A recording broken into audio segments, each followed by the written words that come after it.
ध्येय प्रकाशनमध्ये सगळ्यांचं स्वागत आहे. आता पुढचा धडा म्हणजे विषय भूगोल. तर पुढचा धडा आपण पाहणार आहोत. धड्याचं नाव आहे 9वा धडा व्यापार.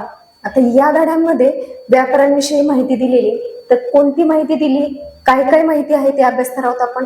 बघा, घरातील दैनंदिन गरजेच्या वस्तूंची यादी करा. या वस्तूंचा वापर कोण कोण करते, या वस्तूंचा पुरवठा तुम्हाला कोठून होतो ते त्यापुढे लिहा. यादीतील वस्तू तुम्ही कोठून खरेदी करता, खरेदी विक्रीच्या क्रियेला तुम्ही काय म्हणाल, वस्तूंची खरेदी करणारा दुकानदार वस्तूच्या बदल्यात काय घेतो, या वस्तू तुम्ही जिथे खरेदी केल्या असतील तिथे या वस्तू कोठून आल्या, त्याचा मूळ स्रोत कोणता याची माहिती घ्या आणि यादीतील वस्तूंच्या नावापुढे लिहा. मिळवलेल्या माहितीविषयी वर्गांमध्ये काय करायची, आपल्याला चर्चा करायची. आता वरील जमा केलेल्या माहितीवरून तुमच्या असे लक्षात येईल की आपल्या गरजेच्या वस्तू आपल्या परिसरातील दुकानांमधून, बघा आपल्याला जे आवश्यक वस्तू लागतात त्या वस्तू आपण आपल्या परिसरामध्ये जे दुकानं आहेत, समजा दुकान असेल, बाजारपेठ असेल, मॉल असेल, त्या ठिकाणाहून आपण काय करतो, त्या वस्तू खरेदी करतो. बहुतेक सर्व विक्रेते स्वतः कोणताही माल किंवा वस्तू बनवत नाहीत.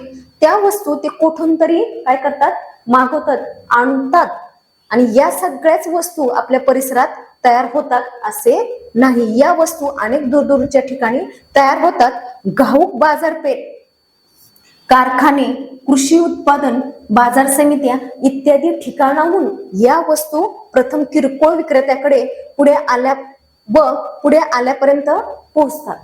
बघा, किरकोळ विक्रेत्याकडे आल्यानंतर मग पुढे ते आपल्यापर्यंत काय होतात, त्या वस्तू पोहोचतात. म्हणजे पहिल्यांदा काय असतं, तिथं घाऊक बाजारपेठ, तिथे जातात कारखाने, त्यानंतर कृषी उत्पादन बाजार समित्या, या ठिकाणी अगोदर तो माल येतो, त्या वस्तू येतात आणि तिथून मग किरकोळ म्हणजे जे छोटे छोटे दुकान आहेत ते दुकानातले दुकानदार जे आहेत तिथून ते माल विकत घेऊन मग ते त्या दुकानात आपण गेल्यानंतर आपल्याला त्या वस्तू मिळतात, तेव्हा आपल्याला त्या पोहोचतात. बघा, दैनंदिन जीवनात आपल्या विविध गरजा असतात. या गरजा पूर्ण करण्यासाठी आपण विविध वस्तूंची काय करत असतो, नेहमी खरेदी करत असतो. म्हणजेच आपण मागणी करतो. या वस्तूंची मागणी पूर्ण करण्यासाठी वस्तूचे उत्पादन केले जाते. वस्तूचा पुरवठा उत्पादक करतो, म्हणजेच त्या घाऊक व्यापाऱ्याला विकतो. अशा प्रकारे एकमेकांची गरजा पूर्ण करण्यासाठी वस्तूंची काय करत असतो, आपण नेहमी खरेदी आणि विक्री करत असतो. आपण वस्तूंची खरेदी करणारे ग्राहक असतो, तसेच वस्तूचे उत्पादन करणारे उत्पादक किंवा विक्री करणारे विक्रेते असतात. ग्राहक व विक्रेते वस्तूंची खरेदी विक्री किंवा देवाणघेवाण करतात. यालाच आपण काय म्हणतो, व्यापार असे म्हणतो. म्हणजेच आपल्या धड्याचं नाव काय आहे, व्यापार. मग व्यापार कोणाला म्हणतो आपण, तर जेव्हा आपण वस्तूंची खरेदी विक्री करतो तेव्हा त्याच खरेदी विक्रीला किंवा त्या वस्तूंच्या देवाणघेवाणीलाच काय म्हणतो, आपण व्यापार असे म्हणतो. बघा, मागणी म्हणजेच खरेदी हा आहे व्यापार आणि आहे विक्री पुरवठा. आकृती 9.1 मध्ये व्यापार संकल्पनेविषयी सांगितलेला आहे. व्यापार ही एक महत्वाची आर्थिक क्रिया आहे. समाजातील लोकांचे आर्थिक जीवन एकमेकांवरती काय असते, अवलंबून असते. कोणताही प्रदेश किंवा देश स्वयंपूर्ण नसतो. लोकांच्या गरजा पूर्ण करण्यासाठी दोन देशादरम्यान व्यापार होणे गरजेचे आहे. बघा, लोकांची ज्या गरजा आहेत त्या जर पूर्ण करायच्या असतील तर दोन देशादरम्यान काय असतो, व्यापार होणं गरजेचं असतं. प्रत्येक देशाची भौगोलिक परिस्थिती वेगवेगळी असल्याने प्रत्येक प्रदेशात विशिष्ट वस्तूंचे उत्पादन होत असते. कारण तिथली भौगोलिक परिस्थिती जर वेगवेगळी असेल तर प्रत्येक ठिकाणी वस्तूंचे उत्पादन सुद्धा विशिष्ट वस्तूंचे उत्पादन होत असते. ज्या ठिकाणी एखाद्या वस्तूची कमतरता असते तिथे त्या वस्तूला मागणी असते.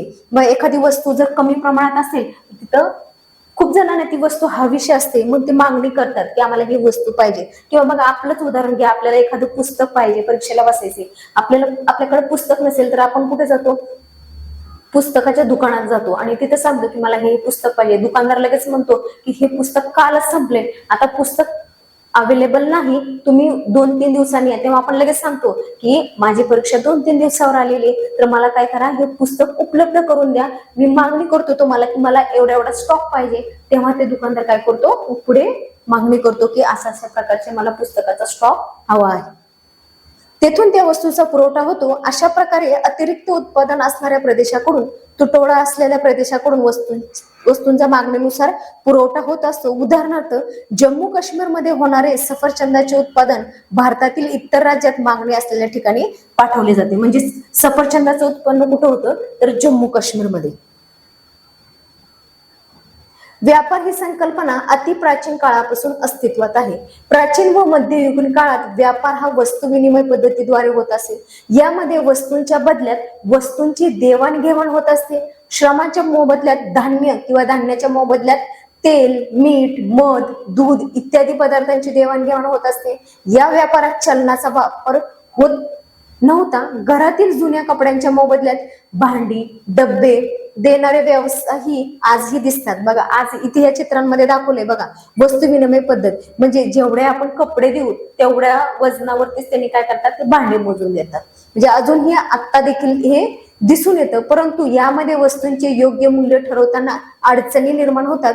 पूर्वीही अशा अडचणी निर्माण होत असत. यावर उपाय म्हणून पुढे चलनाचा वापर सुरू झाला.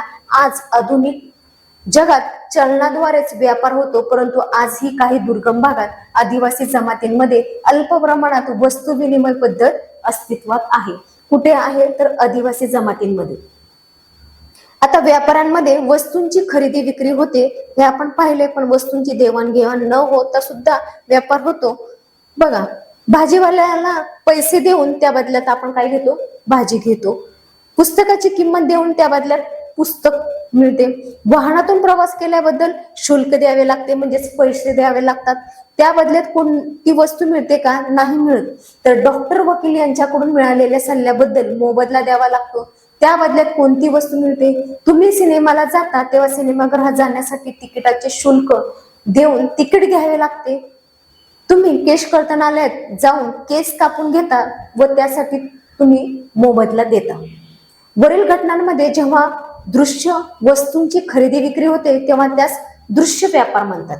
म्हणजेच आकृती 9.2 दृश्य व्यापार म्हणजे बघा, इथं भाजी विकण्याचं चाललंय आणि एक बाई जी आहे स्त्री ती भाजी विकत घेताना दिसते. म्हणजे दृश्य आपल्याला डोळ्याला दिसतो तो व्यापार, बरोबर. परंतु जेव्हा सेवांची देवाणघेवाण होते तेव्हा त्यास अदृश्य व्यापार म्हणतात.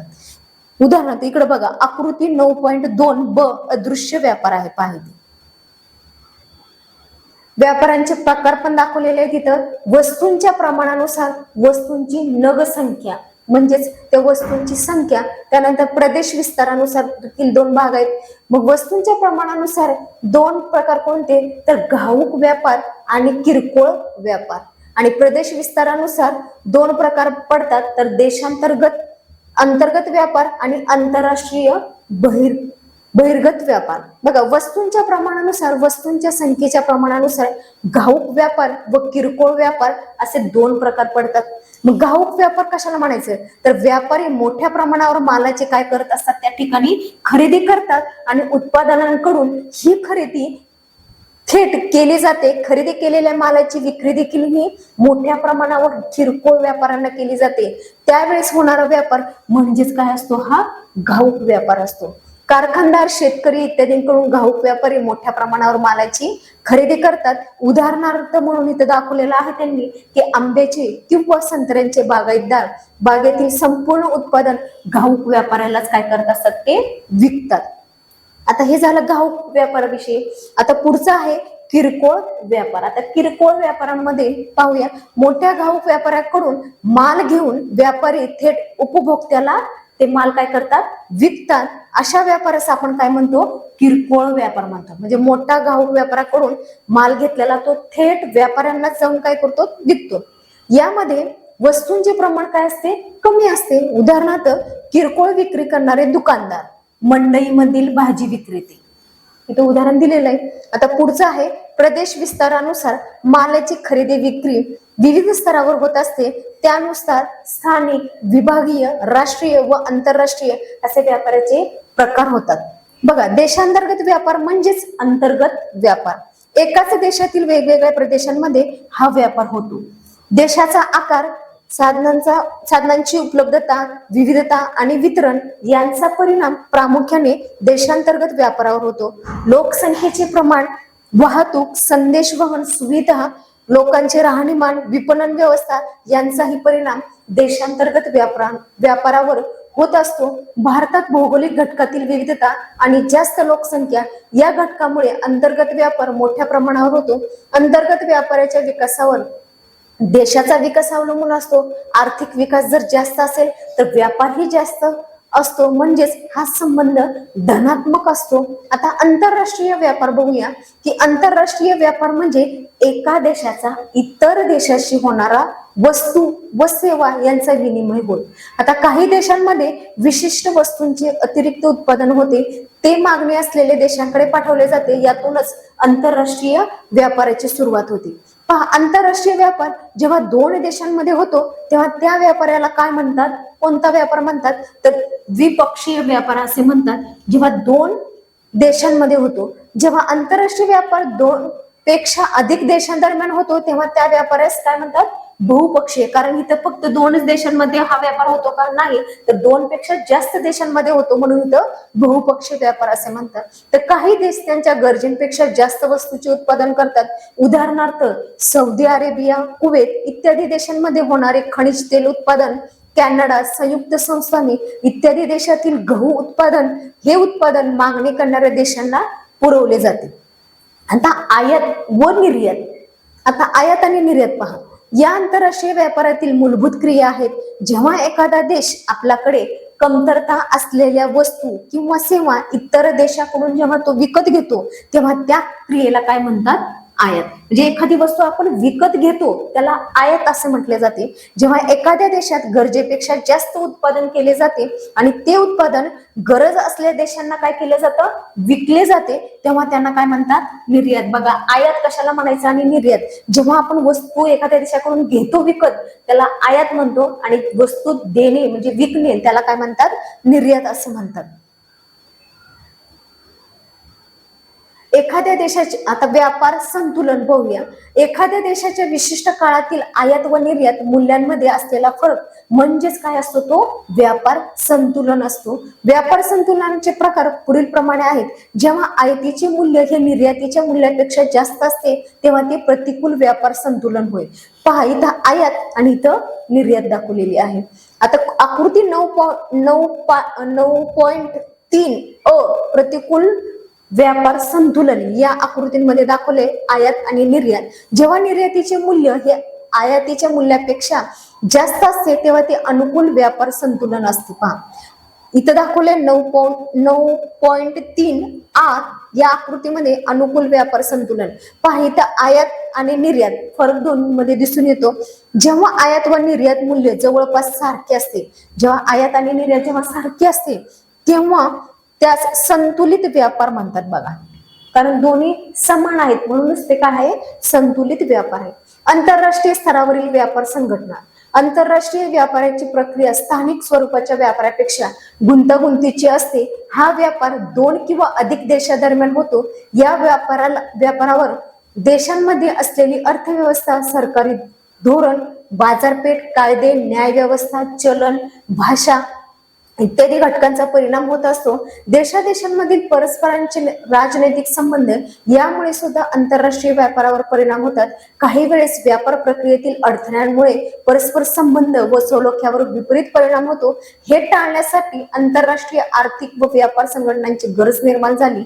भिन्न आर्थिक स्तर असलेल्या देशांमध्ये होणारी व्यापार प्रक्रिया सहज व न्यायपूर्ण व्हावी या हेतूने काही आंतरराष्ट्रीय आर्थिक संघटना निर्माण झाल्या. या व्यापार संघटना आंतरराष्ट्रीय व्यापार वृद्धी व सुलभतेसाठी काम करतात. त्यातील काही आर्थिक संघटनांची माहिती पुढील कोष्टकात दिलेली आहे. बघा, आसियान मुख्यालय, त्यानंतर इथं आहे जागतिक व्यापार संघटना मुख्यालय. आता जगातील काही आर्थिक संघटना दिलेल्या आहे. बघा, आंतरराष्ट्रीय संघटनेची इथे काय दिलेली आहेत, सगळे नावं दिलेली आहेत. सदस्य देशांची संख्या व त्यांचं मानचिन्ह दिलेलं आहे. त्यानंतर मुख्यालय म्हणजे देश, त्यानंतर उद्देश आणि कार्य. बघा, पहिला आहे जागतिक व्यापार संघटना, त्यालाच आपण WTO वर्ल्ड ट्रेड ऑर्गनायझेशन म्हणतो. त्यानंतर त्यातील देशांची संख्या आणि ते मानचिन्ह दिलेलं आहे इथं. आणि देशांची संख्या किती आहे, 164. मुख्यालय म्हणजे देश कोणता आहे तर जिनिव्हा, स्वित्झर्लंड मधील. आणि उद्देश काय, तिथला कार्य काय, तर आंतरराष्ट्रीय व्यापाराच्या वाटाघाटीसाठी व्यासपीठ उपलब्ध करणे, व्यापार विषयक मतभेद हाताळणे, राष्ट्रांच्या व्यापार धोरणांवर देखरेख ठेवणे, विकसनशील देशासाठी तांत्रिक सहाय्य व प्रशिक्षण काय करायचंय, उपलब्ध करून देणे. हे स्वित्झर्लंड या देशाचं आहे. आता त्यानंतर आहे युरोपियन संघ EU. तिथील देशांची संख्या, सदस्य देशांची संख्या आहे 28 आणि मुख्यालय म्हणजेच देश आहे ब्रुसेल्स, बेल्जियम. आणि तेथील उद्देश कार्य काय आहे, तर या संघाने युरोपमधील विविध सदस्य देशात एकत्रित बाजार प्रणाली विकसित केली आहे. युरोपमध्ये वस्तू, सेवा, भांडवल यांचा मुक्त संचार होणे हे उद्दिष्ट आहे. समुदायातील सर्व देशांनी वस्तूंची देवाणघेवाण करताना सर्व वस्तूवरील जकात रद्द केली आहे. सभासद देशाकरिता युरो चलन निश्चित केले. पुढचा आहे ओपेक. तिथे आहे 13 सदस्य देशांची संख्या. त्यानंतर व्हिएना, ऑस्ट्रेलिया. उद्देश आहे खनिज तेलाच्या आंतरराष्ट्रीय व्यापारावर नियंत्रण ठेवणे, सदस्य देशातील तेल उत्पादनाचे व दराचे नियंत्रण करणे, तेल निर्यातीमध्ये सुसूत्रता राखणे. पुढचा आहे सार्क. त्यामध्ये आहे 8 सदस्य देशांची संख्या. काठमांडू जे की नेपाळ या देशातला आहे. दक्षिण आशियातील देशाच्या समान समस्या ओळखून त्यावर समाधानकारक तोडगा काढणे, सदस्य देशातील सामाजिक कल्याण, जीवनमान उंचावणे आणि प्रादेशिक सहकार्य वाढवणे, दक्षिण आशियातील अशांतता दूर करणे. पुढचा आहे आसियान. त्यामध्ये आहे 10 सदस्य देशाची संख्या. जकार्ता इंडोनेशिया हा देश आहे. आग्नेय आशियाई देशात